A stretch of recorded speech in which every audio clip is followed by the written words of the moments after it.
કમળા ઉતાસણીનું જે આયોજન છે એ કમળા ઉતાસણીનું આયોજન પૌરાણિક અને ઐતિહાસિક છે. ધીમે ધીમે જો અહીંયા જો કેવો સરસ મજાનો સીન આવે છે. આમાં બ્રેક ન લાગી તો શું થાય? હેલો જય માતાજી મિત્રો, ખુશાલી સુપરલુક્સમાં તમામ મિત્રોનું હાર્દિક સ્વાગત છે. આજે છે 14 અને કમળાઈ માતાજીના મંદિરે કમળાઈ ઉતાણી જે પ્રગટાવવામાં આવે છે ત્યાર પછી વિશ્વભરમાં જે હોળીની ઉજવણી થઈ રહી છે. તો આપણે કમળાઈ માતાજીના દર્શન કરશું. ત્યાર પછી અહીંયા હોળીમાં જે એક્ઝેટ બનાવી દે તો આપણે તેના દર્શન કરશું. અને આ એક્ઝેટ 2000 ફૂટ ઊંચાઈએ જે આ હોળી પ્રગટાવવામાં આવે છે અને 40 કિલોમીટરના અંતરે તેમને ચારે બાજુ જે ભાવિ ભક્તોને દર્શન દેતા હોય છે. તો આપણે ચાલો તેમના દર્શન કરીએ.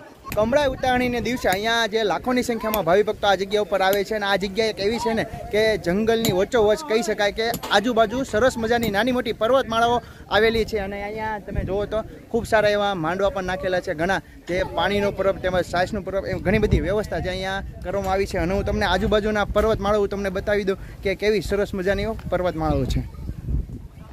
ચારે બાજુ જંગલ જ જેવું છે. અને અહીંથી જો કેવો સરસ મજાનું વાતાવરણ છે. હવે હું તમને બતાવી રહ્યો છું આ જગ્યા ઉપર જે લોક ડાયરો અને ભજન માટે સારી એવી વ્યવસ્થા કરવામાં આવી છે. અને ત્યાર પછી અહીંયા જો આટલું માઇનસ કરી નાખ્યું. ભજન, ભોજન અને ભક્તિ એમ ત્રણેયનો ત્રિવેણી સંગમ જે આ જગ્યા ઉપર થાય છે. અને કુદરતી સૌંદર્ય ભર્યો વાતાવરણની વચ્ચોવચ આ મંદિર આવેલું છે. તો ચાલો હવે આપણે કમળાઈ માતાજીના દર્શન કરીએ. અહીંયા જો સરસ મજાનો જે શરૂઆતનો ગેટ બનાવેલો છે અને એક્ઝેક્ટ તેની બાજુમાં જે કમળાઈ ઉતાણી જે પ્રગટાવવામાં આવે છે. અહીંયા રસોઈ ઘર છે અને અહીંયા ભોજનાલય તરફ જવા માટેનો રસ્તો છે. તો આપણે જે અહીંયા જવાના છે કમળાઈ માતાજીના દર્શન કરવા. અને અહીંયા જે ભવ્ય લોક ડાયરાનો અને ભક્તિ ભજનનો જે સારો એવું આયોજન થયેલું છે. અને નામી અનામી કલાકારો પણ આવવાના છે. તો તે જોવા આવવાનું ભૂલતા નહીં. અને હું તમને અહીંયા બતાવી દઉં કે તેનું બોર્ડ અહીંયા મારવામાં આવેલું છે કયા કયા કલાકારો.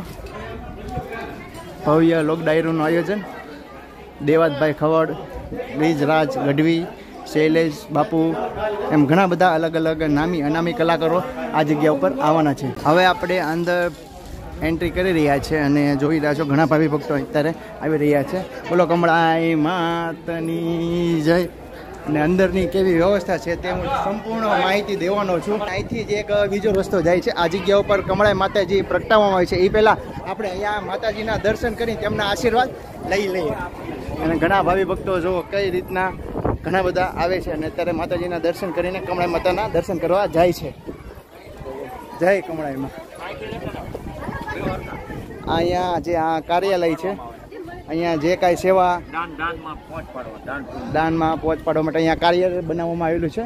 અને આ રીતના તે મંદિરનો સીન છે. પવનના કારણે થોડીક તમને અવાજમાં તકલીફ પડતી હશે. અને આપણે જે ઉપર એક્ઝેટ આવી ગયા છે અને આજુબાજુમાં જોઈ રહ્યા છો ખૂબ સારું એવું વાતાવરણ જે ભાવિ ભક્તો આરામથી જે અહીંયા બેઠી રહ્યા છે.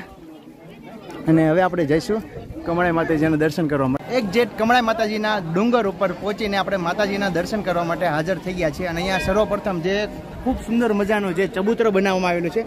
અને ઘણા ભાવિ ભક્તો એક સાથે નીચે જમીન ઉપર બેઠી શકે એવી સારી વ્યવસ્થા પણ કરવામાં આવી છે. હવે હું સાક્ષાત અહીંયા માતાજી બિરાજમાન છે તો આપણે તેમના દર્શન કરીએ.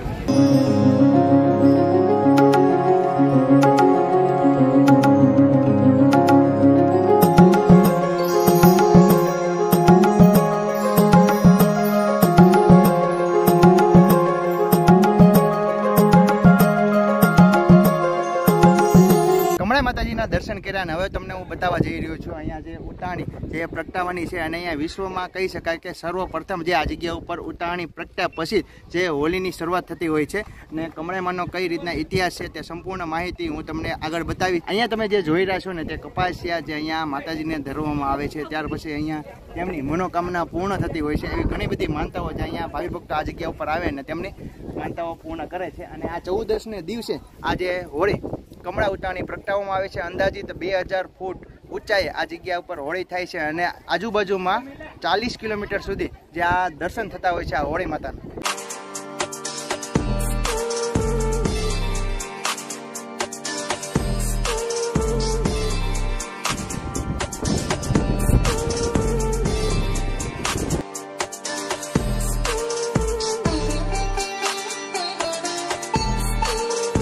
હવે આપણે આવી ગયા છીએ જ્યાં કમળાઈ ઉતાણી પ્રગટાવવામાં આવી છે તે જગ્યા ઉપર. અહીંયા તમે જો ખૂબ સરસ મજાની ખૂબ જ વિશાળ જે કમળાઈ માતાજીની હોળી જે પ્રગટાવવામાં આવે છે અહીંથી જો ઘણા ભાવિ ભક્તો અત્યારે તેમની પ્રદક્ષિણા કરી રહ્યા છે, તો આપણે પણ તેમની પ્રદક્ષિણા કરશું અને ધન્યતા અનુભવશું. માતાજીનો જે કંઈ પણ ઇતિહાસ છે ભાઈ આપણને કહેશે થોડું ઘણું. ભાવનગર જિલ્લાના પાલિતાણા તાલુકાનું કદમગીરી ગામે કમળાઈ માતાજીનો સાનિધ્ય આવેલ છે. ત્યાં કોળાબા ડુંગરો છે અને કોળાબા ડુંગરા ઉપર દર વર્ષે પરંપરા મુજબ કમળા ઉતાસણીનું આયોજન કરવામાં આવેલ છે. આ વર્ષે કાઠી ક્ષત્રિય સમાજ કામળિયાઓ દ્વારા અહીંયા આયોજન કરવામાં આવેલું છે અને અહીંયા દર વર્ષે 95,000થી લાખ માણસોનું આયોજન થાય છે અને દર વર્ષે અંદાજિત 4,000થી 5,000 લીટર લચ્છીનો પણ પ્રોગ્રામ થાય છે. તેમજ આ વિસ્તારની આજુબાજુમાં સમસ્ત સમાજ તેમજ આજુબાજુનો જે કાંઈ વિસ્તાર છે એ બધા કુલદેવ તરીકે પૂજે છે અને અહીંયા જે આ મા ભગવતી કમળા ઉતાસણીનું જે આયોજન છે એ કમળા ઉતાસણીનું આયોજન પૌરાણિક અને ઐતિહાસિક છે. અહીંયા દર વર્ષે 9 દંપતીઓ જે વર્ષે લગ્ન થયા હોય એ દર વર્ષે 9 દંપતીઓ અહીંયા આવી અને માતાજીની પ્રદક્ષિણા ફરે છે અને એની અંદર કપાસિયા જે હોમવામાં આવે છે એ કપાસિયા હોમવાની એવી લોકવાયકા છે કે કોઈ પણ માણસને પગમાં કપાસી હોય અને જો વર્ષ દિવસની માનતા રાખે કે ભાઈ કિલો કે 2 કિલો કપાસિયા માતાજીની ઉતાસની અંદર પકડાવ હોમીશ તો એને કપાસી પણ એની દૂર થઈ જાય છે એવી અહીંયા માન્યતા છે. અને આ વિસ્તારની અંદર કાઠી ક્ષત્રિય સમાજ કામળિયાવાડ અહીંયા આ ટ્રસ્ટનું વહીવટ કરે છે. અસ્તુ જય ભારત. કમળાઈ માતાજીના દર્શન કર્યા. હવે હું તમને બતાવવા જઈ રહ્યો છું અહીંયા પ્રસાદ ભવન પણ અહીંયા વિતરણ કરવામાં આવે છે. તો ચાલો આપણે અહીંયા અન્ન ભંડાર છે તો આપણે તેમને જોવા જઈએ. એડવાન્સમાં સ્ટોક માટે અહીંયા સરસ મજાના એવા ગાંઠિયાનો ઢગલો કરી દેવામાં આવેલો છે અને અહીંયા છે મીઠાઈનો સ્ટોક કરેલો છે. તો ચાલો હવે અહીંયા લાઈવ બટેકા ને એ બધા ભાવિ ભક્તો સુધારી રહ્યા છે તે હું તમને બતાવવા લઈ જાઉં. અહીંયા ઘણા ભાવિ ભક્તો છે બટેકા, ટમેટા, મરચા એવું સુધારી રહ્યા છે. આપણે પૂછો ક્યાંથી આવે છે અને કેટલા સમયથી આવે છે. જય કમળાઈમાં ભગત. જય કમળાઈમાં. જય કમળાઈમાં. ક્યાંથી આવો? કોલસારથી. અને કેવો આનંદ મળે છે સેવા કરવામાં? અહીંયા જેવો ક્યાંય મળતો નથી. અહીંયા જેવો કાંઈ મળતો ક્યાંય મળતો નથી. આવો ડુંગર ને આવા માતાજીનું મંદિર. તો જય કમળાઈમાં. જય કમળાઈમાં. અહીંયા રસોઈ જે ચૂલા ઉપર લાકડાના મદદથી બનાવવામાં આવે છે અને ઘણા ભાવિ ભક્તો જે અત્યારે લાઈવ રસોઈ બની રહી છે અને અહીંયા જો પ્રસાદી માટે અહીંયા શાક પણ અગાઉ બનાવવામાં આવેલું છે. ખાલી છે 1.5 લાખ માણસનું રસોડું. 1.5 લાખ માણસનું રસોડું. શું છે બેસરાઈ ગઈ એટલે આજે પબ્લિક યાત્રિકો આજે છે ને 17,000 આવી ગયું. પછી ત્યાં કમળા ઉતારણી ઉત્સવ તો ખાલી છે. પ્રોગ્રામ ડાયરો છે અને કમળા ઉતારણી ઉત્સવ ખાલી છે. જય કમળાઈમાં. જય કમળાઈમાં. હવે આપણે આવી ગયા છે અહીંયા ભોજનશાળા તરફ અને અહીંયા ઘણા ભાવિ ભક્તો જે અત્યારે પ્રસાદ ગ્રહણ કરી રહ્યા છે અને અહીંયા જે 14 દિવસે 1.5 લાખ માણસોની રસોઈ જે તૈયાર થવાની છે અને આપણી સાથે છે. શું નામ તમારું? મારું નામ તુષાર છે અને ક્યાંથી આવો છો? હું પ્રોપર સુરતથી આવું. સુરતથી આવે છે. તો કેવો આનંદ થાય છે તમને? અરે આનંદ બહુ હોય. કમળાઈ માના દર્શનનો લાવો મળે એ તો એનાથી વધારે શું જોવે આપણે. જય કમળાઈમાં. જય કમળાઈ. જય કમળાઈ. જય કમળાઈમાં. જય કમળાઈમાં. તો હવે ચાલો આપણે અહીંયા ભોજનશાળા છે તો આપણે તે નિહાળીએ. અને ઘણા ભાવિ ભક્તો જે અત્યારે પ્રસાદ ગ્રહણ પણ કરી રહ્યા છે. આ રીતના વ્યવસ્થા છે. ડીશો અહીંથી ને લઈ જવામાં આવે છે અને અહીંયા ટેબલ ઉપર પણ રાખેલી છે. તો અહીંયા ઘણા ભાવિ ભક્તો જો પ્રસાદ ગ્રહણ કરી રહ્યા છે.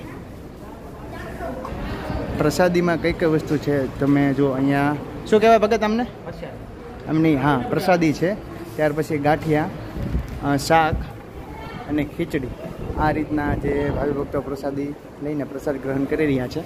આપણી સાથે ઘણા બધા એવા યુટ્યુબર જોડાઈ ગયા છે અને તમે બધા ઓળખતા થશો, એમના વિડીયો પણ જોયા હશે. કૌશિકભાઈ છે. શું કહેશો કૌશિકભાઈ? બસ બહુ આનંદ થયો. માતાજીના દર્શન કર્યા અને અલ્પેશભાઈ તમને પણ દર્શન કરાવ્યા છે તો બહુ મજા આવી છે. અને ખાસ ચેનલ ઉપર પહેલી વાર આવ્યો તો સબસ્ક્રાઈબ કરી લેજો. ભાઈની ચેનલ જો કે તમે બધા જોવો છો પણ અલગ અલગ વ્લોગ લાવતા રહીને બહુ આનંદ થયો અલ્પેશભાઈને મળીને. અને એમની ચેનલમાં ટૂંક સમયમાં 100K સબસ્ક્રાઈબ થવા જઈ રહ્યા છે. તો ખાસ કરીને બધા તમે તે ચેનલને સબસ્ક્રાઈબ ન કરી હોય તો જલ્દીથી તે ચેનલને સબસ્ક્રાઈબ કરો જેથી કરીને તે 100 સબસ્ક્રાઈબ કમ્પ્લીટ થાય. અને આપણી પાસે છે રાકેશભાઈ. અમારે પાર્ટી લેવાની છે કૌશિકભાઈ પાસેથી એટલે મહેનત કરજો. ખાસ કરીને 100K સબસ્ક્રાઇબ કમ્પ્લીટ થઈ જાય તેની માટે જરૂર ને જરૂર વિડીયોને શેર કરો. આપણને સાથે ઘણા મિત્રો જોડાઈ ગયા છે. શું નામ તમારું? રઘુભાઈ. રઘુભાઈ નામ છે. અને ક્યાંથી આવો છો તમે? જૂના સનાળા છે. કેટલા વર્ષથી આવો? 5 વર્ષથી આવી છે. 5 વર્ષથી આ જગ્યા ઉપર આવે છે. જય કમળાઈમાં. મિત્રો આશા રાખું છું તમને અમારો વિડીયો ગમ્યો હશે. તો ચાલો મળીએ હવે નવા વ્લોગ સાથે. જય માતાજી, જય શ્રી કૃષ્ણ, જય કમળાઈમાં. અહીંયા મિત્રો તમે જોઈ રહ્યા છો આ રીતના ચઢાણ છે. આ તો આપણે ચડી ગયા. હું તમને બતાવવાનું છું ઢલાણ કેવો છે. નાઈથી અહીંયા આવો ખા કરે. અહીંયા ધ્યાન રાખજો મોટા ભાઈ તમે દડી ન જાઓ. કારણ કે જો અહીંયા નાગદાદાની જેમ એરોડાની જેમ વાકો ચૂકો કરતો અહીંયા ઉપર આવે. હમણાં હું તમને બતાવી જ્યારે નીચે જાય ને ત્યારે અહીંયા તમને બતાતો હશે કઈ રીતના રોડ છે. આપણે નીચેની તરફ જઈએ છીએ અને કૌશિકભાઈ કેમ થયું? બ્રેક ફેલ નથી થઈ ગઈ ને? ના ચાલુ છે. ઠીક હવે જાય. બીક તો અમારી છે, અમારી ગાડીમાં બ્રેક ફેલ ન થઈ જાય નકર ડાયરેક્ટ આમ જવું ખાડિયામાં. આ રીતના સીધો નીચે જ રસ્તો જાય છે. સારું છે કે અત્યારે રોડ બનીને કમ્પ્લીટ થઈ ગયો છે. જો તમે ખાય કેવી છે આમ જો આજુબાજુમાં એક ખાય જ દેખાય. નાઈથી રસ્તો જો નીચે એક્ઝેક્ટ બ્રેક રાખવી પડે એમ છે નકર સીધી વહી જાય ને. વળાક તો ગજબનો વળાક છે જો.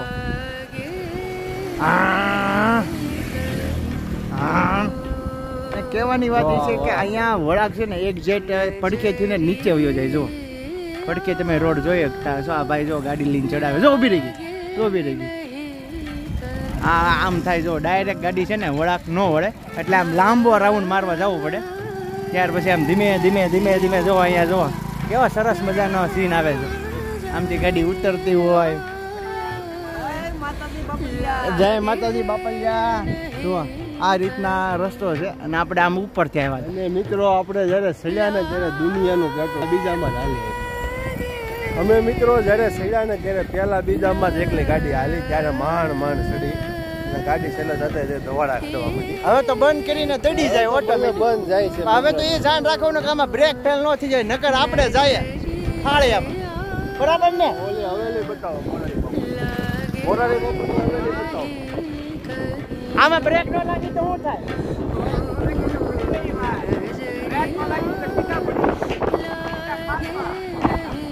તકલીફ આ છે તાત્કાલિક વળાક વાળી દેની, બાકી આમ તો દોડી જાય ઘા કરે ખાળિયામાં. ભજન અને લોક ડાયરાની વ્યવસ્થા આ જગ્યા ઉપર કરવામાં આવી છે ને સામેની તરફ સ્ટેજ છે.